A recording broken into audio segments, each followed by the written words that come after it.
especially because we could have stopped this a few years ago, but now we've reached the point of no return.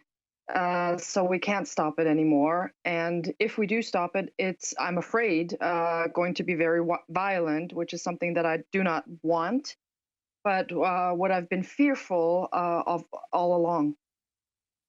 When we come back, I want to talk about a concept called hybrid vigor, which I'll leave that as a mystery for now. But Americans who look at Europe and say, that's their problem. Who cares? So they were chicken. They surrendered. They didn't resist. They didn't have a First and Second Amendment. They didn't fight back. Americans who look at Europe and say, it's not my problem. It doesn't concern me. You have to look at Europe as the giant canary in the coal mine. Europe is just a decade or so ahead of America. That's the only difference. And when we come back, I'm going to talk about why an Islamicized Europe would be so dangerous to the rest of the world. It wouldn't just be like Islam that we understand in places like Morocco or Egypt. It would be an entirely new beast. And when we come back after the break, I want to discuss this concept of hybrid vigor and what it means to the entire world.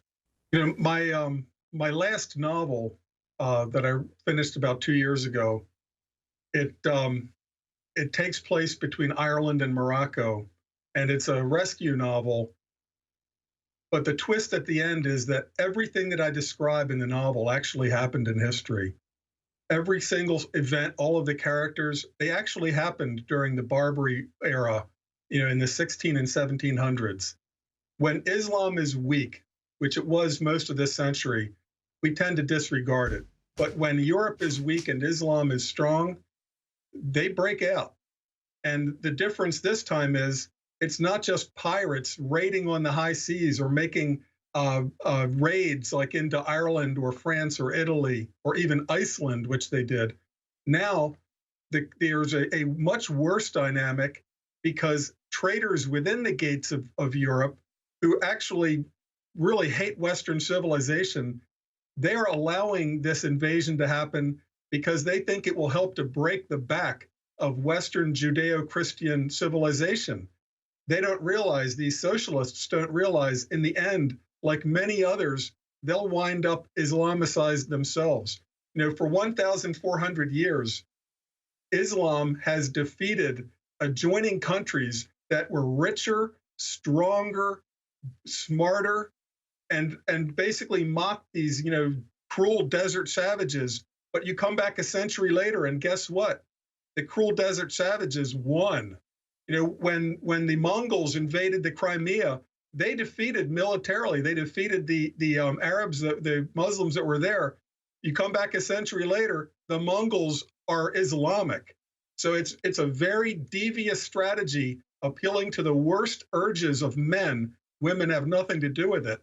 Sort of promising men like a deal with the devil. You can have multiple wives. You can beat them, divorce them. You can rape women who aren't Muslims freely. It's a horrible, to me, very satanic and diabolic cult. And it has spread successfully for 1,400 years.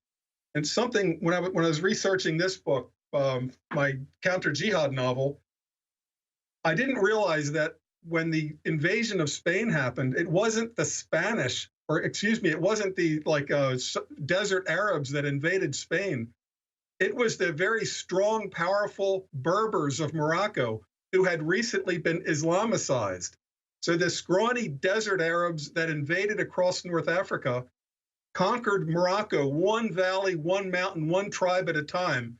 And when they had the entire country, this very strong, powerful, newly rejuvenated with that Berber blood, that's who invaded Spain. And when the Turks would raid into the Balkans, they actually kidnapped children. It was like part of their tax to take the strongest young men and the prettiest young girls back to Turkey. They actually called them the Janissary Corps, and they were very smart, strong, and their best soldiers. Well, if Islam succeeds in completely putting Europe under Sharia, They're not going to be scrawny desert Arabs. They're going to be big, strong Swedes and Germans, but fully fanatically Islamic. So don't think that it's going to be, something we don't have to worry about, because the new Islamicized Europe, they're going to have the rocket scientists and the ordnance engineers. They're not going to be weak, pitiful, puny little scrawny things. They're going to be powerful and strong and have the fanaticism of the convert. So that's my worry, is not only, that Europeans are going to lose their freedom, but an Islamic Europe is going to be a very dangerous powerhouse in terms of its fanaticism and its new population. They're going to be something to behold. And I hate to sound depressing, but at least I'm not living there like Elizabeth. So I don't know what the future holds for your children, but it's very worrisome to me. Yes, Matt.